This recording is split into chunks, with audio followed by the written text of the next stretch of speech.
Hello दोस्तों, नमस्कार। स्वागत है आपका पाठक स्टडी हब में। दोस्तों, आज हम 20 वीडियो के माध्यम से 20 क्वेश्चंस के एक सीरीज लाए हैं, जिसमें 20 क्वेश्चंस ऐसे दिए गए हैं जो अनेकों बार एग्जाम में पूछे गए हैं।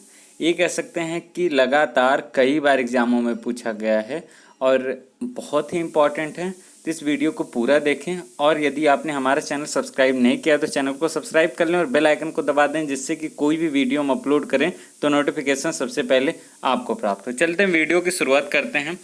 और इसमें पहला प्रश्न है कि निम्नलिखित में से कौन 4 वेदों में से एक वेद नहीं है। ऑप्शन है आयुर्वेद, ऋग्वेद, अथर्ववेद, सामवेद। तो अगर हम बात करें तो ऋग्वेद, अथर्ववेद, सामवेद और यजुर्वेद, ये 4 वेद हैं, जो कि आयुर्वेद उपवेद है। आयुर्वेद उपवेद है, ऋग्वेद, अथर्ववेद, सामवेद और यजुर्वेद, ये 4 वेद दिए गए हैं। चलते हैं अगले क्वेश्चन पे। अगला क्वेश्चन है 1935 का नया अधिनियम हम पर थोपा गया है। यह बाहर से तो कुछ लोकतांत्रिक दिखाई देता है, परंतु अंदर से बिल्कुल खोखला है। यह शब्द किसने कहा था। ऑप्शन है जवाहरलाल नेहरू, मदन मोहन मालवीय, सी राजगोपालाचारी, सुभाष चंद्र बोस। तो 1935 का नया अधिनियम हम पर थोपा गया है। यह बाहर से तो कुछ लोकतांत्रिक दिखाई देता है, परंतु अंदर से बिल्कुल खोखला है। ये किसके द्वारा कहा गया था। तो इसका answer option B, Madan Mohan Malviya. Madan Mohan Malviya के द्वारा यह शब्द कहे गए थे। चलते हैं अगले क्वेश्चन पे। अगला क्वेश्चन है निम्नलिखित में से कौन सा भारत का राष्ट्रीय प्रतीक नहीं है। ऑप्शन है आपके अशोक वृक्ष, कमल का फूल, मोर, बरगद का वृक्ष। कौन सा भारत का राष्ट्रीय प्रतीक नहीं है। तो अगर हम प्रतीकों को जाने तो सबसे पहले हम सारे प्रतीक आपको, भारत के जो राष्ट्रीय प्रतीक हैं वो आपको बता देते हैं। तो भारत का राष्ट्रीय प्रतीक में जैसे राष्ट्रीय ध्वज तिरंगा हुआ, राष्ट्रीय चिन्ह अशोक चक्र, राष्ट्रीय गान जन गण मन, राष्ट्रीय गीत वंदे मातरम, राष्ट्रीय लिपि देवनागरी, राष्ट्रीय भाषा हिंदी, राजकीय भाषा कह सकते हैं, राष्ट्रीय भाषा नहीं कह सकते हिंदी को, राजकीय भाषा हिंदी, राष्ट्रीय वाक्य सत्यमेव जयते, राष्ट्रीय पशु बाघ, राष्ट्रीय खेल हॉकी, राष्ट्रीय पक्षी मोर, राष्ट्रीय वृक्ष बरगद, राष्ट्रीय फल आम, राष्ट्रीय फूल कमल, राष्ट्रीय मुद्रा जो है रुपया, राष्ट्रीय धर्म जो है इसका पंथ निरपेक्ष है, राष्ट्रीय ग्रंथ जो है गीता है, राष्ट्रीय मिठाई जो है जलेबी है। इसका ऑप्शन जो ए है ये अशोक वृक्ष ये नहीं है। बरगद का वृक्ष जो कि राष्ट्रीय वृक्ष है, अशोक वृक्ष उत्तर प्रदेश का राजकीय वृक्ष है। चलते हैं अगले क्वेश्चन पे। अगला क्वेश्चन है रोलेट एक्ट का मुख्य उद्देश्य क्या था। ऑप्शन आपके प्रेस की स्वतंत्रता पर प्रतिबंध लगाना, ऑप्शन बी है युद्ध के प्रयासों में अनिवार्य आर्थिक सहायता प्रदान करना, ऑप्शन सी है खिलाफत आंदोलन को कुचलना, ऑप्शन डी है बिना मुकदमा चलाए किसी को जेल भेज देना। तो रोलेट एक्ट का मुख्य उद्देश्य क्या था। तो इसका आंसर है ऑप्शन डी, बिना मुकदमा चलाए किसी को जेल भेज देना। जब रोलेट एक्ट अगर हम उसकी बात करें तो ब्रिटिश सरकार ने 1917 में सर सिडनी रोलेट की अध्यक्षता में एक कमेटी की गठन किया था, जिसकी रिपोर्ट के आधार पर 18 मार्च 1919 को क्रांतिकारी एवं अराजकतावादी अधिनियम पारित हुआ, जिसके अनुसार किसी भी व्यक्ति को राजद्रोहात्मक कार्यों में लिप्त होने के संदेह मात्र पर ही गिरफ्तार कर जेल भेजा जा सकता है और उसके खिलाफ एक गुप्त अदालत में आपराधिक संक्षिप्त कार्यवाही की जा सकती है। इसके तहत गिरफ्तार व्यक्ति को अपील करने का कोई अधिकार नहीं था। इसे काला कानून या बिना वकील, बिना अपील, बिना दलील के नाम से जाना जाता है। तो अधिकतर एग्जाम में पूछा गया है कि किस एक्ट को या फिर किस कानून को बिना वकील, बिना अपील, बिना दलील के नाम से भी जाना जाता है। तो इसका आंसर है रोलेट एक्ट। यह कब आया था 1919 में। तो इसका आंसर ऑप्शन डी। चलते हैं अगले क्वेश्चन पे। अगला क्वेश्चन है गांधी जी की पहली महत्वपूर्ण सार्वजनिक उपस्थिति कहाँ हुई। सही विकल्प चुनिए। ऑप्शन है बिहार, लखनऊ, बनारस, अहमदाबाद। तो गांधी जी जब दक्षिण अफ्रीका से वापस आए तो उनकी पहली उपस्थिति अगर हम कहें सार्वजनिक उपस्थिति कहाँ हुई थी, तो इसका answer option C Banaras. Banaras में, जो कि जब ये 9 जनवरी को दक्षिण अफ्रीका से भारत आए थे तो उसी समय उन्होंने गुजरात के साबरमती में आश्रम स्थापित किया।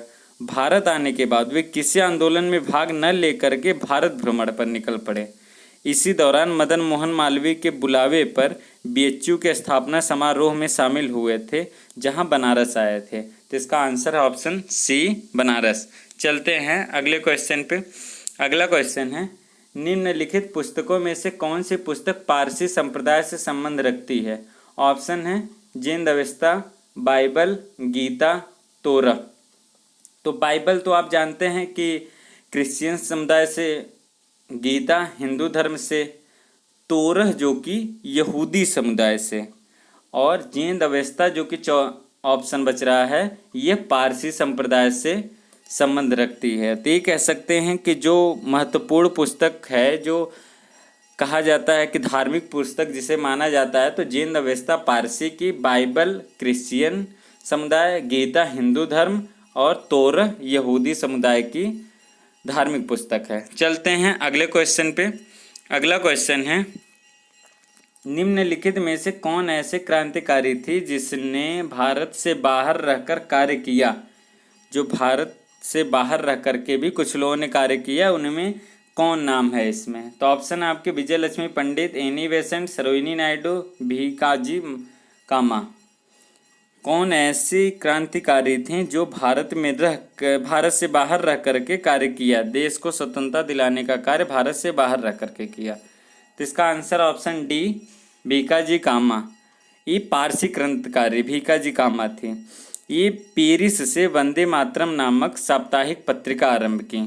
इनका जन्म जो है 24 सितंबर 1861 को हुआ था। भीकाजी कामा ने 22 अगस्त 1907 में हुई 7वीं अंतर्राष्ट्रीय कांग्रेस की बैठक में तिरंगा फहराने के लिए सुविख्यात हो गई, क्योंकि उस समय तो समझ लीजिए कि जब अंग्रेजी शासन था तो उस समय तिरंगा फहराना भी अलाउ नहीं था। लोग जब रैली में निकलते थे या फिर किसी प्रकार का आंदोलन कर रहे हैं तो उसमें फहरा लिए, नहीं तो फिर इन्होंने 22 अगस्त 1907 में जो है 7वीं अंतर्राष्ट्रीय कांग्रेस की बैठक में तिरंगा फहराया और उसमें सुविख्यात हो गई। चलते हैं अगले क्वेश्चन पे। अगला क्वेश्चन है, निम्नलिखित में से कौन बहुजन समाज पार्टी का संस्थापक था? ऑप्शन है कांशीराम, BR अम्बेडकर, साहू महाराज, ज्योतिबा फूले। कौन बहुजन समाज पार्टी का संस्थापक था? तो इसका answer option A Kanshiram. Bahujan Samaj party के जो संस्थापक थे वो मान्यवर कांशीराम थे। इस पार्टी की स्थापना जो इन्होंने 14 अप्रैल 1984 को की थी। तो इसका आंसर ऑप्शन ए है। चलते हैं अगले क्वेश्चन पे। अगला क्वेश्चन है, निम्नलिखित में से किसने कहा कि 100 वर्ष तक भी स्वराज नहीं आएगा यदि अस्पृश्यता का उन्मूलन न किया जाए? मतलब छुआछूत का यदि उन्मूलन न किया गया तो 100 वर्ष तक भी स्वराज नहीं मिलेगा भारत को। इसका ऑप्शन है अब्दुल गफ्फार खान, महात्मा गांधी, BR अम्बेडकर, बाबा रामचंद्र। तो किसने कहा था कि 100 वर्ष तक भी स्वराज नहीं आएगा यदि छुआछूत को खत्म न किया गया? तो इसका answer option B Mahatma Gandhi. Mahatma Gandhi ji ने कहा था कि 100 वर्ष तक स्वराज नहीं आ पाएगा यदि अस्पृश्यता का उन्मूलन न किया गया। तो चलते हैं अगले क्वेश्चन पे। अगला क्वेश्चन है, 1997-98 में भारत में निम्नलिखित में से किसको नवरत्न का नाम दिया गया? ऑप्शन है आपके लाभ कमा रही 9 बड़ी कंपनियों को, ऑप्शन बी है सार्वजनिक क्षेत्र की 9 कंपनियों को, ऑप्शन सी है निजी क्षेत्र की 9 कंपनियों को, ऑप्शन डी है 9 बहुराष्ट्रीय कंपनियों को। नवरत्न का नाम जो 1997-98 से प्रचलित हुआ उसमें किसको 9 कंपनियों को नवरत्न कहा गया? तो इसका आंसर है ऑप्शन बी सार्वजनिक क्षेत्र की 9 कंपनियों को। तो वर्ष 1997-98 में भारत में पब्लिक सेक्टर या फिर कहें सार्वजनिक क्षेत्र की ऐसी 9 बहुराष्ट्रीय कंपनियों को नाम दिया गया था नवरत्न, जिसमें अंतर्राष्ट्रीय स्तर पर विशाल उद्यमों के रूप में उभरने की क्षमता थी। जो 9 नाम थे, भेल हुआ जैसे BHEL, BPCL, हेल, HPCL, IOC, MTNL, ONHC, NTPC, SAIL. और वर्तमान में जो है वो 18 नवरत्न कंपनियां हैं। इतनी जानकारी इस क्वेश्चन से मिली। चलते हैं अगले क्वेश्चन पे। अगला क्वेश्चन है, निम्नलिखित में से कौन से वर्ष में भारत के संविधान में मौलिक कर्तव्यों को शामिल किया गया है? ऑप्शन है 1976, 1950, 1952 और 1975। मौलिक कर्तव्यों को कब शामिल किया गया था? हमने संविधान से संबंधित वीडियो भी डाला है जो कि आप डिस्क्रिप्शन बॉक्स में देख सकते हैं, उसका लिंक पड़ा हुआ है, वहां से आप जाकर के देख सकते हैं। तो उस समय हमने आपको बताया था कि मौलिक कर्तव्य जो कि मूल संविधान में नहीं थे, इसको 1976 के स्वर्ण सिंह समिति के द्वारा संविधान के भाग 4 क तथा अनुच्छेद 51 क को जोड़कर मौलिक कर्तव्यों को शामिल किया गया था और इसे पूर्व सोवियत संघ के संविधान से लिया गया है। तो 42वें संविधान संशोधन 1976 के द्वारा इसे जोड़ा गया। तो इसका आंसर है ऑप्शन ए 1976। चलते हैं अब अपने अगले क्वेश्चन पे। अगला क्वेश्चन है, अर्थशास्त्र के रचनाकार निम्नलिखित में से कौन है? ऑप्शन है कौटिल्य, मेगस्थनीज, चंद्रगुप्त, अशोक। तो अर्थशास्त्र जो कि एक राजनीतिक पुस्तक है, इसके रचनाकार कौन हैं?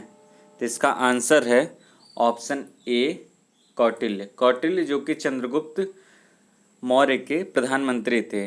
चंद्रगुप्त मौर्य जो कि मौर्य वंश के संस्थापक थे। चलते हैं अगले क्वेश्चन पे। अगला क्वेश्चन है, निम्नलिखित में से भारत के पुरातात्विक सर्वेक्षण के किस डायरेक्टर जनरल ने पूरे विश्व के समक्ष मोहनजोदड़ो की खोज की घोषणा की? ऑप्शन आपके Rai Bahadur Dayaram Sahni, John Marshall, Alexander Cunningham, doctor James Burgess. तो जो मोहनजोदड़ो की खोज की घोषणा जिन्होंने की थी, इनका आंसर है option B John Marshall. John Marshall ने इस खोज की घोषणा की थी, लेकिन खोजा किसने था? राखाल दास बनर्जी, जो कि ऑप्शन में नहीं दिए गए हैं। राखाल दास बनर्जी 1922 में ही इसकी खोज की थी। और जो दयाराम साहनी है, ये 1921 में हड़प्पा सभ्यता की खोज किए थे। इतनी जानकारी इस क्वेश्चन से मिली। चलते हैं अगले क्वेश्चन पे। अगला क्वेश्चन है, भारत में खिलाफत आंदोलन इसलिए हुआ था क्योंकि भारतीय मुसलमान, ऑप्शन है तुर्की साम्राज्य के विरुद्ध भेदभावपूर्ण ब्रिटिश नीति से असंतुष्ट थे, ऑप्शन बी है अपने लिए एक अलग राज्य चाहते थे, ऑप्शन सी है रोलेट एक्ट के विरुद्ध थे, ऑप्शन डी है भारत सरकार अधिनियम 1919 से प्रसन्न नहीं थे। तो जो भारत में खिलाफत आंदोलन क्यों हुआ था, इसका मुख्य कारण क्या था? तो इसका आंसर ऑप्शन ए तुर्की साम्राज्य के विरुद्ध भेदभाव ब्रिटिश नीति से असंतुष्ट थे। इसके बारे में हम आपको पूर्ण जानकारी देंगे कि जो अखिल भारतीय खिलाफत कमेटी का गठन सितंबर 1919 को मुंबई अधिवेशन में सेठ छोटानी की अध्यक्षता में हुआ। इस कमेटी ने खिलाफत आंदोलन चलाया और संसार भर के मुसलमान तुर्की के सुल्तान को अपना धर्म गुरु मानते थे उस समय। तो प्रथम विश्व युद्ध के दौरान भारतीय मुसलमानों ने अंग्रेजों का इस आधार पर समर्थन दिया था कि तुर्की के साथ सम्मानजनक व्यवहार किया जाएगा, लेकिन युद्ध के बाद सरकार अपने वादे से मुकर गई और इस प्रकार खिलाफत आंदोलन की पृष्ठभूमि तैयार हो गई। 31 अगस्त 1920 को खिलाफत दिवस मनाने का फैसला भी किया गया था। तो इतनी जानकारी इस क्वेश्चन से मिली। चलते हैं अगले क्वेश्चन पे। अगला क्वेश्चन है, भारत की कौन सी संस्था भारतीय संविधान की व्याख्या करने का अंतिम अधिकार रखती है? ऑप्शन है आपके भारत के महान्यायवादी, भारत का राष्ट्रपति, भारत की संसद, भारत का सर्वोच्च न्यायालय। तो भारतीय संविधान की व्याख्या करने का अंतिम अधिकार कौन रखता है? तो इसका आंसर है ऑप्शन डी भारत का सर्वोच्च न्यायालय, जो कि भारतीय संविधान की व्याख्या करने का अंतिम अधिकार रखती है। अंतिम अधिकार का मतलब ये है कि अगर किसी भी प्रकार का अगर संविधान में किसी प्रकार का बदलाव हो रहा है या फिर कोई ऐसी चीज़ें जोड़ी जा रही है उसमें, तो लोग जो है सर्वोच्च न्यायालय में इसकी अपील के लिए दायर कर सकते हैं और उस चीज़ में अपना राय रख सकते हैं। इसमें सर्वोच्च न्यायालय उस चीज़ को व्याख्यान्वित कर सकता है। इतनी जानकारी इस क्वेश्चन से मिली। चलते हैं अगले क्वेश्चन पे। अगला क्वेश्चन है, निम्नलिखित में से किस एक का संबंध गदर पार्टी से नहीं था? ऑप्शन है उधम सिंह, करतार सिंह सराभा, लाला हरदयाल, रास बिहारी बोस। तो किसका जो है संबंध गदर पार्टी से नहीं था? तो पहले हम गदर पार्टी के बारे में जानते हैं। तो पराधीन, जो उस समय स्वतंत्रता नहीं मिली थी तो भारत पराधीन था। तो पराधीन भारत को अंग्रेजों से स्वतंत्र कराने के उद्देश्य से गदर पार्टी की स्थापना 25 जून 1913 को अमेरिका के सैन फ्रांसिस्को शहर में की गई। गदर पार्टी का संस्थापक अध्यक्ष जो थे वो सोहन सिंह भाखना थे। गदर पार्टी के महान नेताओं में सोहन सिंह भाखना हुए, करतार सिंह सराभा, लाला हरदयाल आदि ने कार्य किए। उसने भगत सिंह, राजगुरु, सुखदेव जैसे क्रांतिकारियों को स्वतंत्रता संग्राम में भाग लेने के लिए प्रेरित भी किया। लेकिन जो ऑप्शन ई है इसमें ऊधम सिंह जी ने, इनका संबंध जो है जलियांवाला बाग हत्याकांड से, इसके जो दोषी कहे जा सकते हैं या फिर जिन्होंने गोली चलवाई थी जनरल डायर, उन्हें 1940 में लंदन में गोली मारी थी। ऊधम सिंह ने 1940 में जनरल डायर को गोली मारी थी और ये 3 लोग जो कि गदर पार्टी से संबंधित हैं। इतनी जानकारी इस क्वेश्चन से मिली। चलते हैं अगले क्वेश्चन पे। अगला क्वेश्चन है, अंडाल एक तमिल भक्ति संत हैं, किसकी उपासक थी? महावीर, शिव, विष्णु, बुद्ध। जो अंडाल एक तमिल भक्ति संत हैं वह किसकी उपासक हैं? तो इसका आंसर ऑप्शन सी, विष्णु जी की। जो अंडाल 8वीं शताब्दी की दक्षिण भारत की विष्णु भक्त संत थीं। इन्हें दक्षिण भारत की मीरा भी कहा जाता था। इन्होंने तिरुप्यावे और नच्चियार तिरुमोल्ली काव्यों की रचना भी की है। चलते हैं अगले क्वेश्चन पे। अगला क्वेश्चन है, अमृतसर के जलियांवाला बाग के नरसंहार जनरल डायर जो दोषी थे को किसने गोली मारी थी? ऑप्शन उधम सिंह, करतार सिंह, मदन लाल ढींगरा, भगत सिंह। तो अभी हमने इसका आंसर पिछले वाले क्वेश्चन में भी बताया है कि जो जनरल डायल को गोली मारे थे ऊधम सिंह 1940 में लंदन में। तो इसका आंसर ऑप्शन ए है। चलते हैं अगले क्वेश्चन पे। अगला क्वेश्चन है, भारत के राष्ट्रगान को पूरा गाने में लगभग कितना सेकंड लगता है? और इसका ऑप्शन है 60 सेकंड, 48 सेकंड, 52 सेकंड, 56 सेकंड। तो इसका आंसर है ऑप्शन सी, 52 सेकंड। राष्ट्रगान को पूरा गाने में लगभग 52 सेकंड लगता है और कुछ अवसरों पर इसे संक्षिप्त रूप से जब गाया जाता है, जैसे प्रथम और अंतिम पंक्ति, तो उसमें उसे 20 सेकंड में गाया जाता है। तो क्वेश्चन भी पहले बन चुका है, इसलिए इम्पॉर्टेंट है कि जब कुछ अवसरों पर संक्षिप्त पंक्ति जैसे शुरुआत की और अंतिम पंक्ति को गाया जाता है तो 20 सेकंड में गाया जाता है और पूरे राष्ट्रगान को 52 सेकंड में गाया जाता है। चलते हैं अगले क्वेश्चन पे। अगला और अंतिम क्वेश्चन है, निम्नलिखित में से भारतीय सिनेमा का प्रथम दादा साहब फाल्के पुरस्कार प्राप्तकर्ता कौन है? ऑप्शन है आपके दुर्गा खोटे, देविका रानी, कानन देवी, सुलोचना। तो सबसे पहले हम दादा साहब फाल्के पुरस्कार के बारे में जानते हैं। तो 1969 में भारतीय फिल्म उद्योग के संस्थापक दादा साहब फाल्के की स्मृति में भारत सरकार द्वारा स्थापित यह पुरस्कार उस व्यक्ति को दिया जाता है जिसने भारतीय सिनेमा के विकास में उल्लेखनीय योगदान दिया हो। प्रथम दादा साहब फाल्के पुरस्कार ऑप्शन जो बी लिखा गया है, देविका रानी जी को दिया गया था, जो जिस वर्ष इसकी स्थापना हुई थी उसी वर्ष, मतलब 1969 को ही दादा साहब फाल्के पुरस्कार प्रथम दिया गया था, जो कि देविका रानी को। तो ये 20 क्वेश्चंस की सीरीज रही। यदि आपको ये वीडियो अच्छा लगा हो तो वीडियो को लाइक करें। यदि आपने अभी तक चैनल सब्सक्राइब नहीं किया है तो चैनल को सब्सक्राइब कर लें और बेल आइकन को दबा दें, जिससे कि कोई भी वीडियो हम अपलोड करें तो नोटिफिकेशन सबसे पहले आपको प्राप्त हो। अधिक से अधिक शेयर करें। धन्यवाद।